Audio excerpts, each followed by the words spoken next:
Deep dive में आपका स्वागत है। आज हम एक ऐसी चीज पर बात कर रहे हैं जो अक्सर पर्दे के पीछे रहती है लेकिन बेहद जरूरी है, मेडिकल गैस सिलेंडर।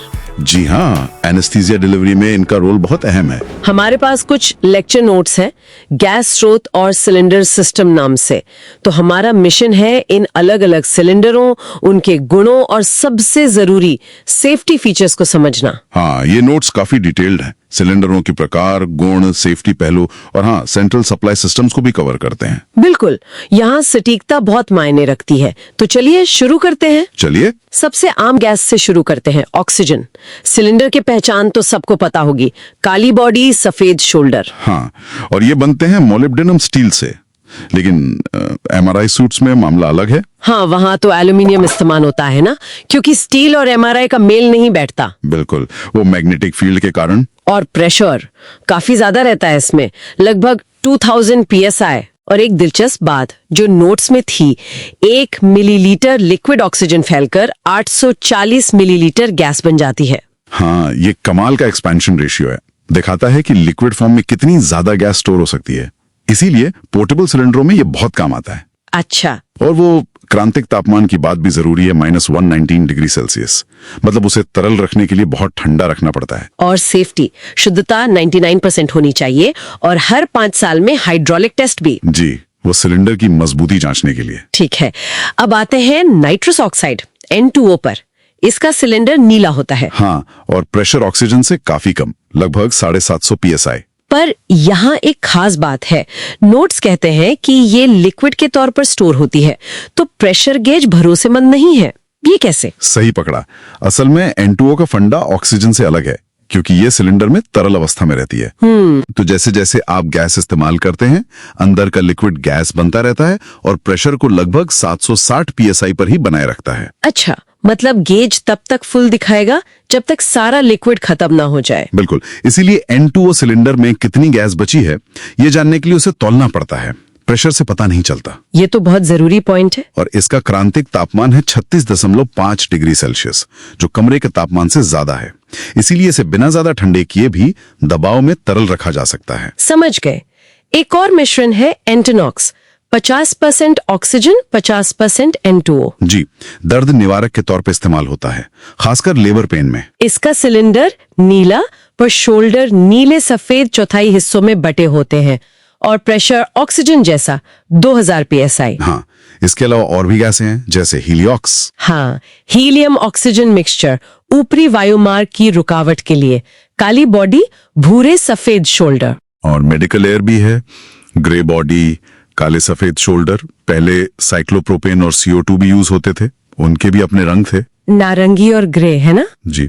तो इतनी सारी गैसें, अलग अलग प्रेशर, सेफ्टी बहुत जरूरी हो जाती है। हाँ, गलतियों से कैसे बचा जाए? रंग कोडिंग तो पहला कदम है। बिल्कुल, वो विजुअल इंडिकेटर है, लेकिन सिर्फ उतना काफी नहीं। एक और चीज है, फिलिंग रेशियो। फिलिंग रेशियो मतलब सिलेंडर में कितनी गैस भरी जा सकती है उसके पानी के वजन के अनुपात में। ये ओवरफिलिंग रोकता है, खासकर N2O जैसी तरल गैसों के लिए। भारत में N2O के लिए ये करीब 68% होता है। अच्छा। और वाल्व आमतौर पर फ्लश टाइप होते हैं और उन्हें खोलने के लिए एंटी क्लॉकवाइज, मतलब घड़ी की उल्टी दिशा में घुमाना पड़ता है। ये भी एक स्टैंडर्ड है। पर बड़े अस्पतालों में तो सिर्फ सिलेंडर नहीं होते, सेंट्रल पाइपलाइन सिस्टम भी होता है। हाँ बिल्कुल, ज्यादातर बड़े अस्पतालों में सेंट्रल सप्लाई होती है। इसके लिए या तो बहुत सारे बड़े H टाइप सिलेंडर एक मैनिफोल्ड से जुड़े होते हैं। मैनिफोल्ड मतलब एक तरह का जंक्शन बॉक्स? हाँ, जो सारे सिलेंडरों को एक कॉमन पाइपलाइन से जोड़ता है। या फिर एक बड़ा वैक्यूम इंसुलेटेड टैंक होता है जिसमें लिक्विड ऑक्सीजन रखी जाती है, बहुत ही कम तापमान पर। अच्छा, -119 डिग्री सेल्सियस से भी नीचे? जी, और वहां से पाइपलाइन के जरिए गैस पूरे अस्पताल में जाती है। इन पाइपलाइनों के भी अपने रंग कोड हैं। हाँ, ऑक्सीजन के लिए सफेद, N2O के लिए नीला, एयर के लिए काला और सक्शन के लिए पीला। ये तो ऑपरेशन थिएटर में दिखते हैं। बिल्कुल, और इन पाइपलाइनों को गलत जगह जोड़ने से रोकने के लिए एक और बहुत महत्वपूर्ण सेफ्टी सिस्टम है। वो क्या है? उसे कहते हैं DISS, diameter index safety system. DISS? हाँ, इसमें हर गैस के कनेक्शन का साइज, मतलब उसका डायामीटर और चूड़ियां एकदम यूनिक होती हैं। अच्छा, जैसे ताला चाबी? बिल्कुल वैसा ही। आप ऑक्सीजन की पाइप को N2O के आउटलेट में लगा ही नहीं सकते, फिट ही नहीं होगा। ये फिजिकल सेफ्टी है। ये तो कमाल का सिस्टम है। और भारत में इन पाइपलाइनों का प्रेशर आमतौर पर 60 PSI के आसपास रखा जाता है। तो अगर हम सब कुछ समेटें, रंग कोड, अलग अलग प्रेशर, N2O जैसी गैसों के खास गुण जिन्हें तौलना पड़ता है, और DISS जैसे सेफ्टी सिस्टम, ये सब मिलकर एक मल्टी लेयर सेफ्टी नेट बनाते हैं। सही कहा। ये सब मरीज की सुरक्षा के लिए है। पर्दे के पीछे ये एक बहुत ही सख्ती से कंट्रोल किया जाने वाला सिस्टम है। बिल्कुल। आखिर में एक सोचने वाली बात, ये गैसें जीवन रक्षक हैं, पर दबाव में खतरनाक भी हो सकती हैं। तो भविष्य में क्या नए इनोवेशंस हो सकते हैं जो इन सिस्टम्स को और भी सुरक्षित बना दे? क्या मतलब, जैसे फिजिकल कनेक्टर के बजाय कुछ और? हाँ, शायद स्मार्ट सिस्टम्स। हाँ, हमारे पास कुछ लेक्चर स्लाइड्स हैं जो बताती हैं कि मशीनें कैसे बनी, कैसे काम करती हैं, उनके प्रेशर सिस्टम्स क्या हैं, और सबसे जरूरी सेफ्टी। बिल्कुल। हमारा मिशन है ये समझना कि इनका विकास कैसे हुआ और ये लाइफ सेविंग उपकरण सुरक्षित कैसे रहते हैं। तो चलिए शुरू करते हैं। ये सफर बहुत दिलचस्प है। सोचिए, 1917 की बॉयल मशीन से लेकर आज के इतने कॉम्प्लेक्स एनेस्थीसिया वर्कस्टेशंस तक। हाँ, और इन सब के पीछे का जो लॉजिक है वो प्रेशर सिस्टम्स और सेफ्टी मेजर्स का ही है असल में। तो शुरुआत विकास से करते हैं। आपने कहा 1917 बॉयल मशीन, वो तो कंटिन्यूस फ्लो देती थी, है ना? हाँ बिल्कुल, वो एकदम बेसिक मशीन थी। तब से अब तक तो जमीन आसमान का फर्क आ गया होगा। अरे बहुत ज्यादा। वो बॉयल बेसिक से बॉयल मेजर बनी, और फिर आजकल हम जिन्हें एनेस्थीसिया वर्कस्टेशंस कहते हैं। अच्छा। एप्नोग्राफ है, पल्स ऑक्सीमीटर है, वेंटिलेटर भी जुड़ा है, कई तरह के अलार्म्स है। यानी सिर्फ गैस देना काम नहीं रहा? नहीं, बिल्कुल नहीं। अब लगातार मॉनिटरिंग वो सबसे जरूरी है। मरीज की पूरी सेफ्टी देखनी होती है। समझ गया। अच्छा, तो अब आते हैं इन मशीनों के काम करने के तरीके पर। आपने प्रेशर सिस्टम्स का जिक्र किया था। हाँ, यहीं से मतलब असली कहानी शुरू होती है। सबसे पहले है high pressure system. High pressure, ये वो हिस्सा है जहां सिलेंडर से गैस आती है, और प्रेशर सोचिए करीब 2000 PSI, बहुत ज्यादा। बाप रे। यहाँ पर योक असेंबली बहुत इंपॉर्टेंट है। योक असेंबली? अच्छा, इसमें वो पिन वाली बात है, पिन इंडेक्स सिस्टम। सुना है, काफी क्लेवर सेफ्टी फीचर है ये। हाँ, क्लेवर भी और जरूरी भी। ये पिन इंडेक्स सिस्टम ये पक्का करता है कि हर गैस का सिलेंडर अपनी सही जगह पर ही लगे। अच्छा। जैसे ताला चाबी। बिल्कुल। जैसे ऑक्सीजन के लिए पिन पोजीशन 2 और 5 है, तो N2O के लिए 3 और 5 आप गलत लगा ही नहीं सकते। और यही एक बॉडॉक सील भी होती है। वो एक वॉशर जैसी है, लीक रोकती है। और यही इसी सिस्टम में पहला प्रेशर रेगुलेटर होता है जो उस 2000 PSI को कम करके करीब 45-60 PSI तक ले आता है। यानी पहले झटके में ही प्रेशर काफी कम कर दिया। हाँ, ताकि मशीन के अंदर वो सेफ लेवल पर रहे। ठीक है। अब ये गैस आगे कहाँ जाती है? इंटरमीडिएट प्रेशर सिस्टम में। बिल्कुल। अब आती है इंटरमीडिएट प्रेशर सिस्टम की बारी। यहाँ प्रेशर और कम होता है। दूसरा रेगुलेटर इसे करीब 15-35 PSI तक ले आता है। ओके। ये वो वर्किंग प्रेशर है जिस पर मशीन के ज्यादातर हिस्से जैसे फ्लोमीटर्स वगैरह काम करते हैं। लेकिन यहाँ कुछ बहुत ही जरूरी सेफ्टी फीचर्स हैं। जैसे? एक है fail safe valve. Fail safe valve, नाम से तो लगता है ये बहुत क्रिटिकल होगा, है भी। आप इसे एक सेफ्टी गार्ड समझ सकती हैं। अगर मान लीजिए ऑक्सीजन का प्रेशर एक लेवल से नीचे गिर गया, हाँ, तो ये वाल्व अपने आप नाइट्रस ऑक्साइड या दूसरी जो भी एनेस्थेटिक गैस है उसका फ्लो बंद कर देगा। अरे वाह, क्यों? ताकि मरीज तक कभी भी ऐसा मिक्सचर ना पहुंचे जिसमें ऑक्सीजन कम हो, मतलब हाइपोक्सिक मिक्सचर ना बने। समझ गया, ये तो बहुत जरूरी है। बिल्कुल। और साथ में एक ऑक्सीजन फेलियर अलार्म भी होता है। जैसे ही O2 प्रेशर बहुत कम होगा वो आवाज करने लगेगा। Double safety? हाँ जी। और वो जो इमरजेंसी में ऑक्सीजन देते हैं, ऑक्सीजन फ्लश बटन, वो भी यही होता है? हाँ, ऑक्सीजन फ्लश बटन इसी इंटरमीडिएट प्रेशर से जुड़ा है। वो वेपोराइजर को बाईपास करता है। अच्छा, सीधे? सीधे, एकदम तेजी से, करीब 35 लीटर प्रति मिनट की रफ्तार से 45 से 60 PSI पर शुद्ध ऑक्सीजन सीधे मरीज सर्किट में भेजता है इमरजेंसी के लिए। ठीक है। हाई प्रेशर, फिर इंटरमीडिएट, और अब आखिर में आता है लो प्रेशर सिस्टम। सही। ये रेगुलेटर के बाद शुरू होता है और मरीज तक गैस पहुंचने से ठीक पहले तक इसमें होते हैं फ्लो मीटर्स। जिन्हें रोटामीटर भी कहते हैं, वो कांच की ट्यूब्स। हाँ वही, जिनमें एक बॉबिन या बॉल ऊपर नीचे होती है ना, गैस के फ्लो के हिसाब से। हाँ हाँ। इनसे पता चलता है कितनी गैस जारी है। इनके नॉब्स भी कलर कोडेड होते हैं, ऑक्सीजन के लिए सफेद और N2O के लिए नीला। पहचानने में आसानी रहती है। ओके। अक्सर 2 ट्यूब होती है हर गैस के लिए, एक फाइन फ्लो मतलब कम फ्लो के लिए, और एक कोर्स फ्लो ज्यादा के लिए, ताकि कंट्रोल अच्छा रहे। बिल्कुल। फिर गैस यहाँ से वेपराइजर में जाती है, जहां एनेस्थेटिक लिक्विड वेपर बनता है। हाँ वो गैस में मिक्स होता है, और फिर आखिर में एक चेक वाल्व होता है जो गैस को वापस वेपराइजर में जाने से रोकता है। तो कुल मिलाकर देखें तो ये सिर्फ गैस देने वाली मशीन नहीं है, ये तो प्रेशर कंट्रोल, फ्लो मैनेजमेंट और बहुत सारे सेफ्टी फीचर्स का एक पूरा कॉम्प्लेक्स सिस्टम है। बिल्कुल सही कहा आपने, सब मिलकर मरीज की सेफ्टी पक्की करते हैं। बॉयल की मशीन से आज के वर्कस्टेशन तक का जो ये सफर है, ये वाकई कमाल का है ना? खासकर सेफ्टी पर कितना ध्यान दिया गया है।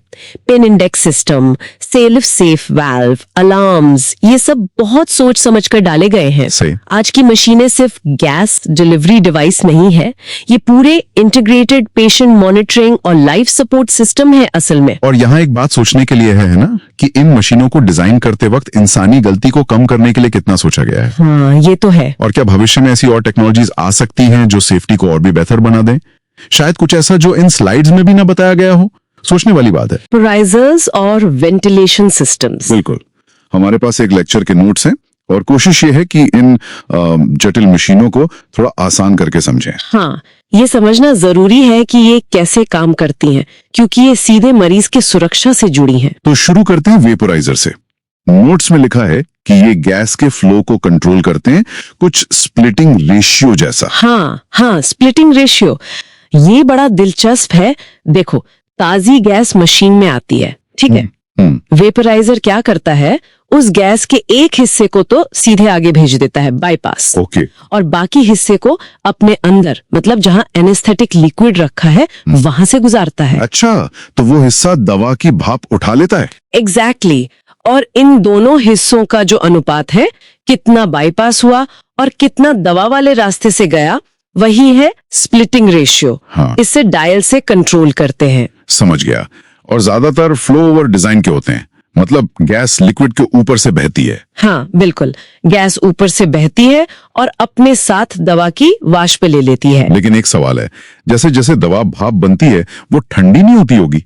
उससे तो मात्रा गड़बड़ा सकती है। बहुत अच्छा पॉइंट है। हाँ, वाष्पीकरण से ठंडक होती है, इसे कहते हैं लेटेंट हीट ऑफ वेपराइजेशन। तो फिर मशीनें सटीक कैसे रहती हैं? इसके लिए 2 चीजें हैं। एक तो ये वेपराइजर टेम्परेचर कॉम्पनसेटेड होते हैं। मतलब इनमें अंदर ऐसा मैकेनिज्म होता है जो तापमान गिरने पर फ्लो को अपने आप एडजस्ट कर देता है, ताकि सही मात्रा में दवा जाए। अच्छा। और दूसरी चीज, इनका मटेरियल, ये अक्सर तांबे जैसी धातु के बने होते हैं। तांबा, वो क्यों? क्योंकि तांबे की थर्मल कंडक्टिविटी, मतलब गर्मी पहुंचाने की क्षमता बहुत ज्यादा होती है। वो कमरे की गर्मी को जल्दी से वेपराइजर तक खींच लेता है और उसे ठंडा होने से रोकता है। कमाल है। अच्छा, नोट्स में अलग अलग दवाओं के लिए रंगीन फिलिंग सिस्टम का भी जिक्र था, लाल, बैंगनी, पीला। हाँ, ये है एजेंट स्पेसिफिक की फिलिंग।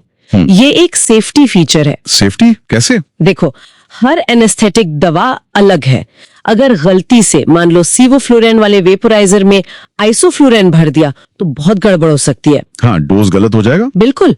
इसलिए हर दवा की बोतल और वेपोराइजर का जो फिलिंग पोर्ट है, उसका रंग और शेप अलग होता है। सीओफ्लोरेन पीला, आइसोफ्लोरेन बैंगनी, हेलोथेन लाल, डेस्फ्लोरेन नीला। फिट ही नहीं होगा गलत वाला। ये तो बहुत जरूरी है। और इन दवाओं के गुण भी अलग होते होंगे। नोट्स में डेस्फ्लोरेन का बॉइलिंग पॉइंट सिर्फ 23.5 डिग्री सेल्सियस लिखा है। हाँ, यही तो डेस्फ्लोरेन की खास बात है। वो लगभग कमरे के तापमान पर उबल जाता है। तो उसे सामान्य वेपराइजर में कैसे इस्तेमाल करते हैं? नहीं कर सकते। उसका वाष्प दाब या वेपर प्रेशर भी बहुत ज्यादा है, करीब 860 mmHg। जबकि सेवोफ्लोरेन का देखो, बॉइलिंग पॉइंट 58 डिग्री सेल्सियस और वेपर प्रेशर सिर्फ 160 mmHg। ओह, तो डेस्फ्लोरेन के लिए अलग मशीन चाहिए? हाँ, उसके लिए स्पेशल वेपोराइजर आते हैं, जैसे टेक्स 6 या टेक्स 7। ये गर्म होते हैं और दबाव भी बनाकर रखते हैं ताकि दवा सही तरह से डिलीवर हो। अलादीन कैसेट वाले सिस्टम भी है जो थोड़े अलग हैं। सुरक्षा की बात चलिए तो ये इंटरलॉक डिवाइस क्या है? इंटरलॉक ये पक्का करता है कि एक बार में एक ही वेपोराइजर ऑन हो। अच्छा, ताकि दो दवाएं एक साथ ना चलें। हाँ, अगर दो वेपोराइजर एक साथ ऑन हो गए तो मरीज को ओवरडोज हो सकता है। ये डिवाइस उसे रोकता है। और वेपोराइजर को एक खास क्रम में लगाने की बात भी थी नोट्स में। हाँ, वो डेस्फ्लोरिन जैसी कम बॉइलिंग पॉइंट वाली दवा के लिए जरूरी है। उसे फ्लो में सबसे पहले लगाते हैं ताकि बाद वाले ज्यादा बॉइलिंग पॉइंट वाले वेपोराइजर से दवा की वाष्प पहले वाले ठंडे वेपोराइजर में जम ना जाए। लॉजिकल है। अब आते हैं वेंटिलेटर पर। नोट्स कहते हैं असेंडिंग बेलोज बेहतर हैं। ये क्या चीज है? बेलोज मतलब वो धौंकनी जैसी चीज जो सांस के साथ फूलते पिचकती है। असेंडिंग मतलब जो सांस देने पर ऊपर उठती है। तो ये बेहतर क्यों है? क्योंकि अगर सिस्टम में कहीं लीक हुआ, मान लो ट्यूबिंग में छेद है, तो ये बेलोज पूरी तरह ऊपर नहीं उठेगी। अच्छा, दिख जाएगा कि कुछ गड़बड़ है। हाँ बिल्कुल, वो या तो पूरी नहीं भरेगी या नीचे गिर जाएगी। लीक का पता लगाना आसान हो जाता है। जबकि डिसेंडिंग बेलोज जो नीचे जाती है, लीक होने पर भी ग्रेविटी से नीचे जा सकती है, तो लीक पकड़ में नहीं आता। समझ गया। और ये फ्रेश गैस डिकपलिंग, ये भी एक स्मार्ट फीचर है। देखो, मशीन से जो ताजी गैस, ऑक्सीजन, नाइट्रस वगैरह आ रही है, उसका फ्लो कम ज्यादा हो सकता है। हाँ, लेकिन हमें मरीज को हर सांस में एक निश्चित वॉल्यूम देना है, जिसे टाइडल वॉल्यूम कहते हैं।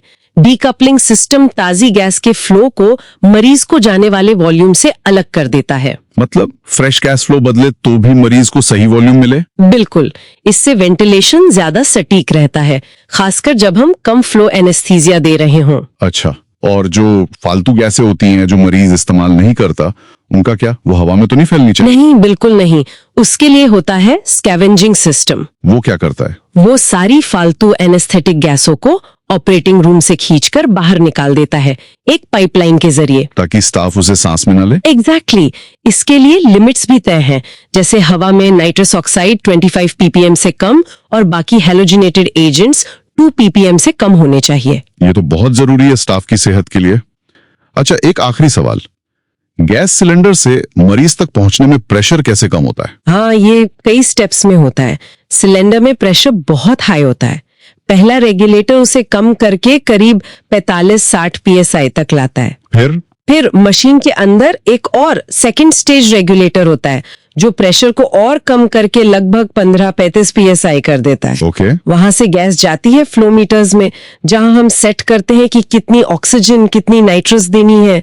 फिर वो जाती है वेपोराइजर में, दवा उठाती है और फिर कॉमन गैस आउटलेट से निकल के मरीज तक पहुंचती है। तब प्रेशर सिर्फ 5-8 psi के आसपास होता है। काफी सारे स्टेप्स हैं प्रेशर कम करने के। हाँ, ताकि कंट्रोल बना रहे। एक आम मिक्सचर हो सकता है, जैसे 75% नाइट्रस या हवा, 25% ऑक्सीजन और साथ में जो भी एनेस्थेटिक एजेंट दे रहे हैं वो। तो कुल मिलाकर ये मशीनें बहुत सोची समझी इंजीनियरिंग का नतीजा है। वेपराइजर की सटीकता, रंग कोडिंग और इंटरलॉक जैसी सेफ्टी फीचर्स, फिर वेंटिलेटर में लीक डिटेक्शन और स्कैवेंजिंग, सब कुछ मरीज और स्टाफ की सुरक्षा के लिए डिजाइन किया गया है। बिल्कुल सही कहा। हर पुर्जा, हर फीचर का एक मकसद है और ये तकनीक लगातार बेहतर भी हो रही है। हाँ, वही मैं सोच रहा था। ये तो आज की बात हुई। भविष्य में क्या बदलाव आ सकते हैं इनमें? क्या चीजें इन्हें और बेहतर और सुरक्षित बना सकती हैं? शायद एआई का रोल बढ़ेगा। हो सकता है, बेहतर सेंसर्स, ज्यादा automation, AI powered decision support. संभावनाएं तो बहुत है। ये सोचने वाली बात है कि अगला बड़ा इनोवेशन क्या होगा जो एनेस्थीसिया डिलीवरी को और सुरक्षित बनाएगा। ब्रीदिंग सर्किट्स पर, खास तौर पर मैपल्सन सिस्टम्स। हमारे पास कुछ लेक्चर नोट्स हैं इस पर। और देखिए, हमारा मिशन है इन सर्किट्स के डिजाइन को समझना, इनके अलग अलग हिस्सों को, और सबसे जरूरी क्लिनिक में इन्हें कब और क्यों इस्तेमाल करते हैं।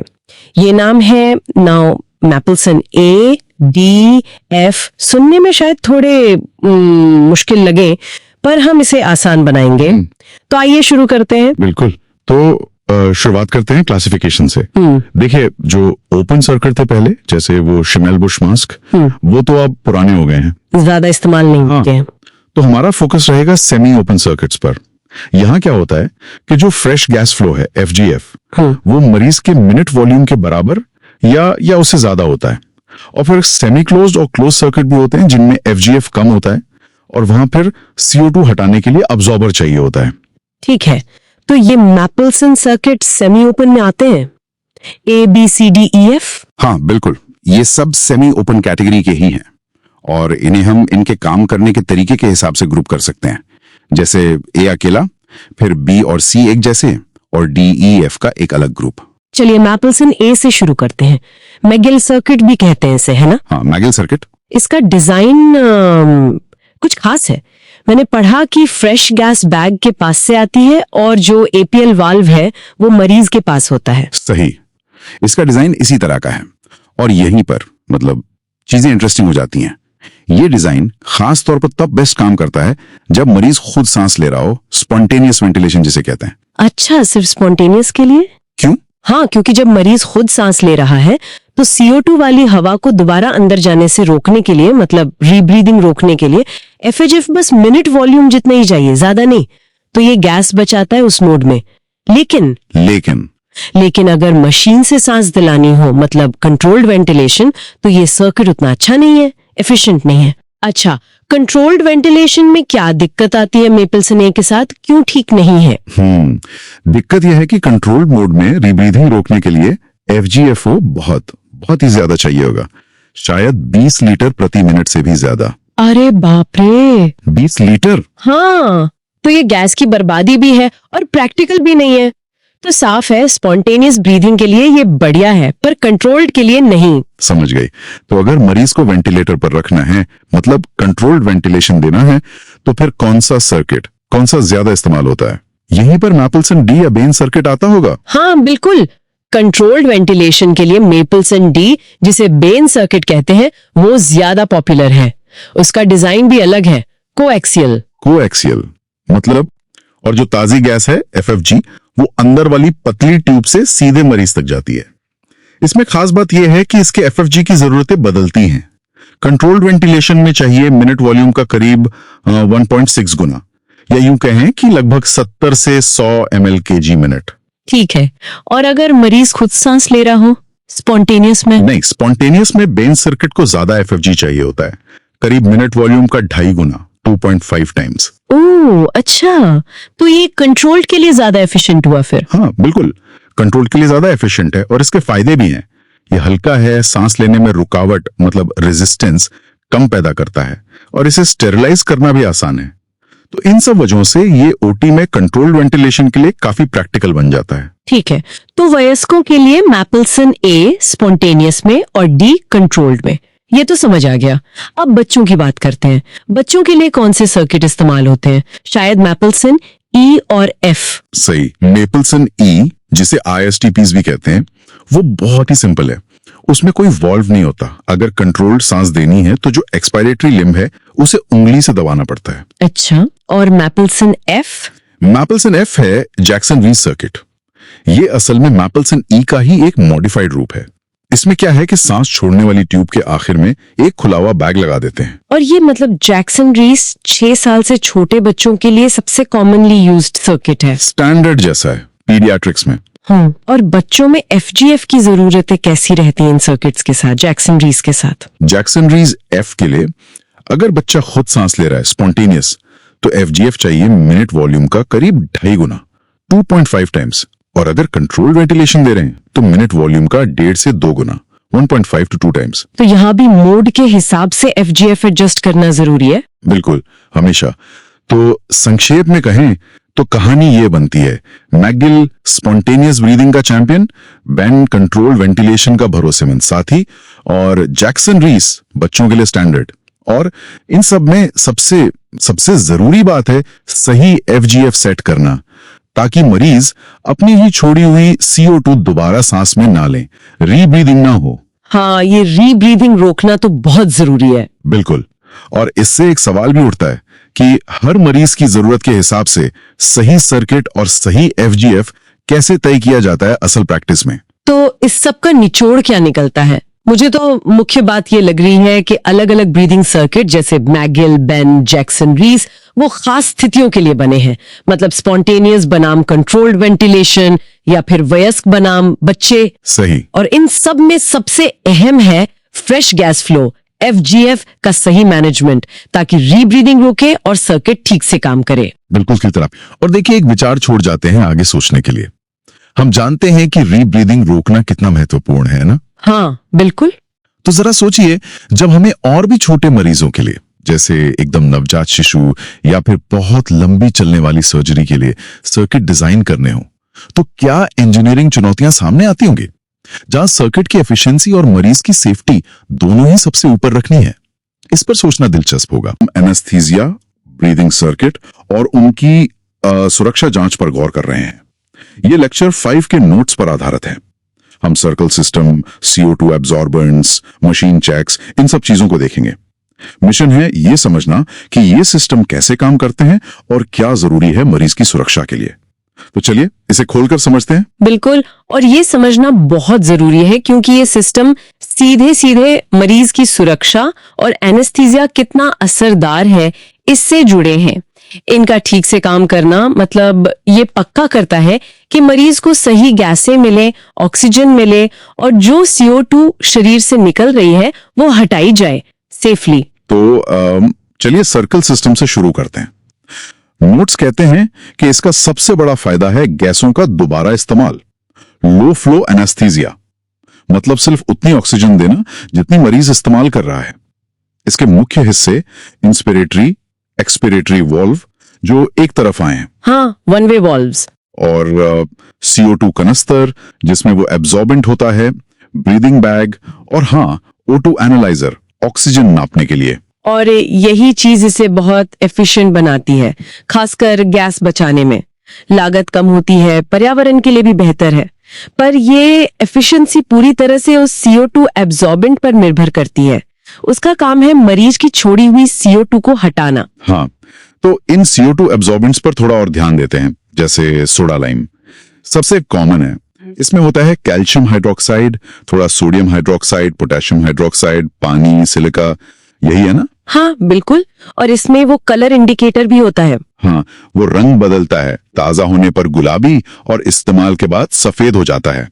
नोट्स कहते हैं 100 ग्राम करीब 24-26 लीटर CO2 सोख सकता है। काफी है ये तो। हाँ, काफी अच्छी कैपेसिटी है। नोट्स में एम्जॉर्ब का भी जिक्र है। उसकी कैपेसिटी कम है, पर वो कंपाउंड A या CO नहीं बनाता। और एक था बैरिलाइम, वो तो बंद हो गया। हाँ, वो बंद हो गया क्योंकि सेवोफ्लोरेन के साथ मतलब आग लगने या धमाके का खतरा था। बाप रे। और यहीं पर कुछ छुपे हुए खतरे सामने आते हैं। मतलब देखिए, जो चीज हवा साफ करने के लिए है वो ही अगर सही से मैनेज न की जाए तो खतरनाक हो सकती है। पहला है कंपाउंड A।